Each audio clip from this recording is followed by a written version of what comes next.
everybody, I've got our picture book today. Unfortunately, the one I wanted to read that goes along with our gospel has not come in the mail yet, so I will have to read that one later and add the video.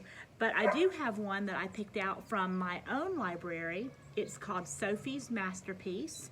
It's by the author Eileen Spinelli, and the pictures are by Jane Dyer. I don't know if you can tell what Sophie is. She certainly has a lot of legs, and in the picture she's got this thread here, and it looks like she's making curtains. She is a spider, and this is actually Sophie's Masterpiece, A Spider's Tale.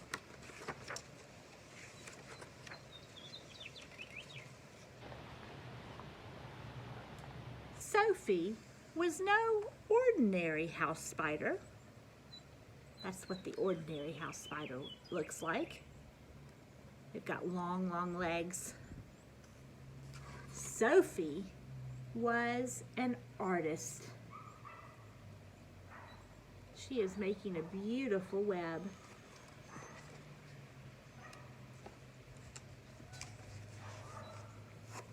She spun webs more wondrous than anyone had ever seen. Her playmates called her incredible. Her mama was so proud. That's when Sophie was a little spider.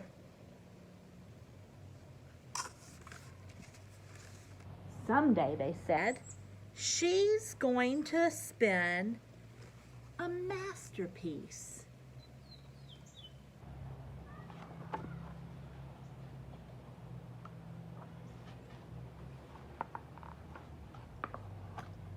When Sophie arrived at the age when a young spider must strike out on her own, she moved to Beekman's boarding house. There she is with all of her bags packed. And here is Beekman's boarding house.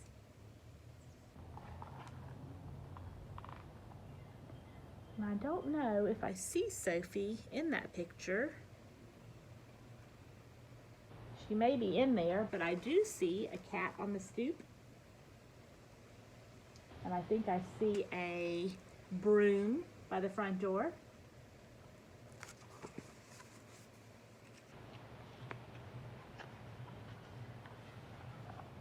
The first thing Sophie did was look around. She saw dull green walls, faded rugs, and old window shades.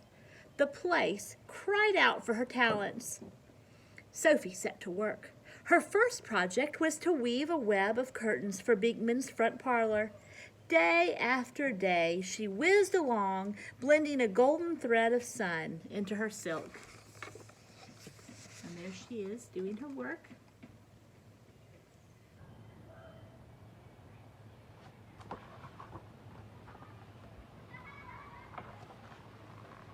Then one day, the landlady noticed her, and she screamed, "I'll have no spiders in my parlor!" She swatted at Sophie with a dust rag.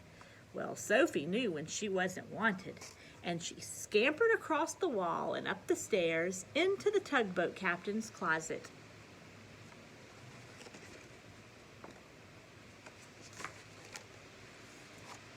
There's the tugboat captain. There's his closet. When she finally settled down, she looked around and saw nothing but gray. Gray shirts, gray pants, gray sweaters. Why, the captain needs a new suit, Sophie decided. Something bright blue like the sky. And she began to patiently spin a sleeve, a collar. And one day, the tugboat captain caught Sophie at her work, and he screeched, "Oh no, it's a spider!" And then he climbed out onto the windowsill and out to the roof. Well, Sophie did not want anyone falling off the roof on her account, so she scuttled out of the closet, down the hall, and into the cook's bedroom slipper. Who would have thought that captain was afraid of poor Sophie, who is just making him a nice, beautiful blue suit. I don't think things are going to go better in a shoe, do you? There's the cook. Cook's bedroom slippers were patched and dirty. I'll spin a new pair, Sophie thought. After I rest a bit. She was getting a little tired after all that work. But no sooner had Sophie snuggled into the toe than she was being flung out to the floor. Was it an earthquake? There she is, getting flung out to the floor with her suitcase. Was it an earthquake? No, it was Cook, who had shaken Sophie out. Oh, yuck, scowled the cook. Look at that ugly, disgusting spider. Sophie's feelings were hurt, and with great dignity she journeyed across the rug and under Cook's door. She made the long, long climb up the steep stairs to the 3rd floor, where a young woman lived. Wearily, Sophie slipped into the young woman's knitting basket and fell asleep. Look at all those stairs that Sophie has to go up.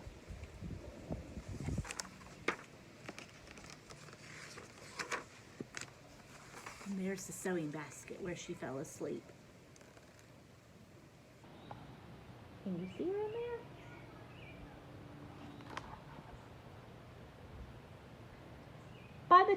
By this time, many spider years had passed, and Sophie was older.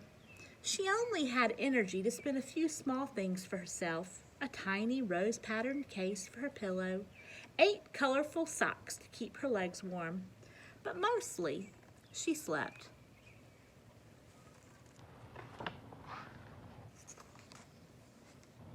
Then one day, the young woman discovered Sophie. There's the young woman. Oh no, thought Sophie, close to tears. You can see that she's kind of sad. She knew that she did not have the strength for any more journeys, but the young woman did not swat at Sophie with a dust rag, and she did not climb out on the roof, and she did not say that Sophie was ugly. She simply smiled.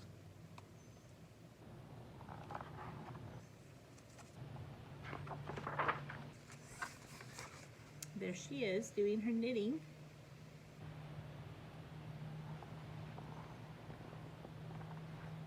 And without disturbing Sophie in the least, the young woman picked up her needle and yarn, and Sophie watched as the young woman knitted day after day.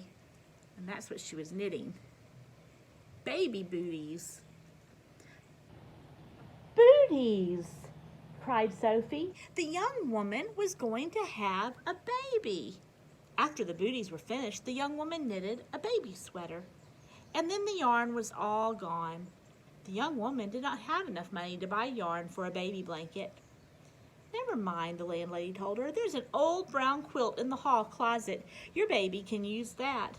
Sophie had seen that quilt. It was scratchy and drab. It was not fit for a baby.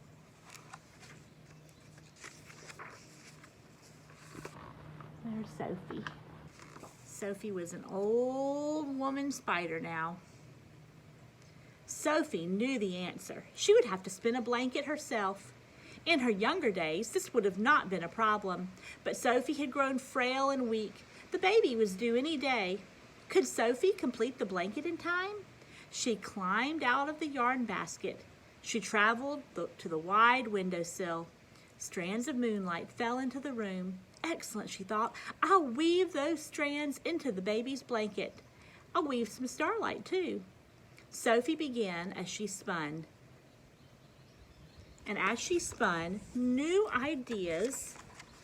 Sophie began, and as she spun, new ideas came to her. She worked them into the blanket. Snippets of fragrant pine, wisps of night, old lullabies, and playful snowflakes.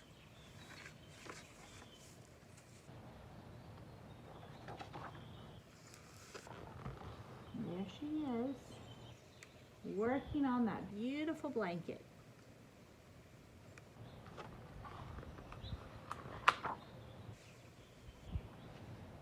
Sophie spun without blinking or eating or sleeping. She was never more exhausted or determined. On and on she spun. She was down to the farthest corner of the blanket when she heard the cry of the young woman's newborn baby. And there on that farthest corner is where Sophie wove into the blanket her very own heart.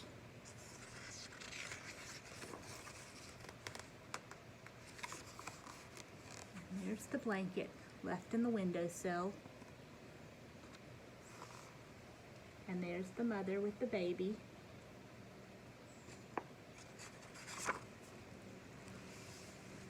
That night, as the young woman was about to cover her infant with the landlady's quilt, something on the windowsill caught her eye. It was a blanket that was so soft and so beautiful that it was fit for a prince, and the young woman knew that this was no ordinary blanket. She placed it with love and wonderment around the sleeping baby and went to sleep herself with her hand upon the little spider's last spinning. It was Sophie's masterpiece.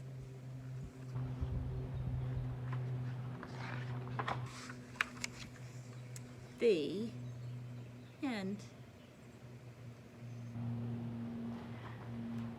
So that is one of my very favorite books, because I think spiders can be wonderful. And I hope you're not scared of them when you see them, because spiders can be very good, like Sweet Sophie, and like Charlotte in Charlotte's Web. When I get the book about the lambs, that goes with the gospel, I'll record it again and I will put it on Facebook for you guys. See you later.